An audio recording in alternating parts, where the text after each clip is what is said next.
ନାହିଁ ନାହିଁରେ ଚାଲିଛି ରାଉରକେଲା ସରକାରୀ ଡାକ୍ତରଖାନା। ନା ଅଛନ୍ତି ଆବଶ୍ୟକ ଡାକ୍ତର, ନା ଅଛନ୍ତି ନର୍ସ ଓ କର୍ମଚାରୀ। ରାଉରକେଲା ସରକାରୀ ଡାକ୍ତରଖାନାରେ 138ଟି ଡାକ୍ତରୀ ପଦବୀ ଆବଶ୍ୟକ ଥିବା ବେಳೆ ଅଛନ୍ତି 79 ଜଣ ଡାକ୍ତର। ସେହିପରି 158 ଜଣ ନର୍ସ ପଦବୀ ଖାଲି ପଡ଼ିଛି। ଫଳରେ ଚିକିତ୍ସା ପାଇଁ ଆସୁଥିବା ରୋଗୀ ଓ ରୋଗୀଙ୍କ ସମ୍ପର୍କୀୟ ବିଭିନ୍ନ ଅସୁବିଧାର ସମ୍ମୁଖୀନ ହେଉଛନ୍ତି। ଡାକ୍ତରଖାନାରେ 700 କୋଟି ଟଙ୍କା ବ୍ୟୟ ଅଟକଳରେ 400 ବେଡ୍ର ଅତ୍ୟାଧୁନିକ ଡାକ୍ତରଖାନା ନିର୍ମାଣ କରାଯିବା ସହ ଉନ୍ନତିକରଣ କାର୍ଯ୍ୟ କରିବା ପାଇଁ ପୂର୍ବ ସରକାର ଭିତ୍ତିପ୍ରସ୍ତର ସ୍ଥାପନ କରିଥିଲେ। ସ୍ୱାସ୍ଥ୍ୟ ଓ ପରିବାର କଲ୍ୟାଣ ବିଭାଗର ବିଧାନସଭା ଷ୍ଟାଣ୍ଡିଂ କମିଟି ସୁନ୍ଦରଗଡ଼ ଜିଲ୍ଲା ଗସ୍ତରେ ଆସି ହାଇଟେକ୍ ମେଡିକାଲ କଲେଜ ଓ ହସ୍ପିଟାଲ ଏବଂ ରାଉରକେଲା ସରକାରୀ ଡାକ୍ତରଖାନା ଗସ୍ତ କରି ସ୍ଥିତି ଅନୁଧ୍ୟାନ କରିଥିଲେ।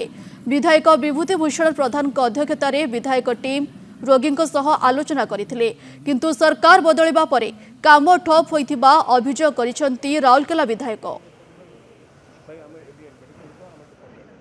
यह अत्यंत दुर्भाग्यजनक। आपड़ जदि देखिए राउरकेला गवर्नमेंट हॉस्पिटल हूँ गोटे special status hospital, it is equivalent to capital hospital. विगत सरकार आसला बेलू मात्र सांक्शन पोस्ट था 11 डॉक्टर सांक्शन स्ट्रेंथ, बर्तमान सांक्शन स्ट्रेंथ 140 एवं ये सरकार गला परे गोटे फुल टाइम डायरेक्टर मध्य हॉस्पिटल पाइला नहीं। बर्तमान ये सरकार वर्षे 6 मास बीतीगला।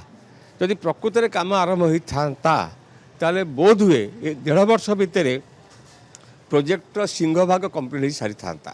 आम कमिटी विभिन्न जगह को मेडिकल कॉलेज गुड़िक बुलूचु, से जगह आम अधिका डॉक्टर प्रोड्यूस न होगा पर्यंत ये समस्यार समाधान होबार नहीं। तेणु केमती सरकार तुरंत नुआ डॉक्टर दे पारे तापे कौन सजेस्ट करा जाय पारे आम से चिंता करूँ। एवं आम कमिटी आज राउरकेला आरजीएच एवं पानपोष भी एवं जीवु आमर सबू जगार टिके मैन पावर कम अच्छी ताकू समाधान करने सरकार चिंतित अच्छा। मेडिकल रे देखिलु मुख्य समस्या ये जहाँ लोकंर बेड जी तार संख्या ये सांक्शन स्ट्रेंथ ताठू अधिक पेसेंट अच्छा, पेसेंट लोड अधिक रोची। जी डाक्तर रहा कथा 138 ना केते डाक्तर 60% डॉक्टर अच्छा, 40% ताकू आगामी दिन में केमती आसी डॉक्टर पदवी पूर्ण करा आम सरकार चेष्टित अच्छा।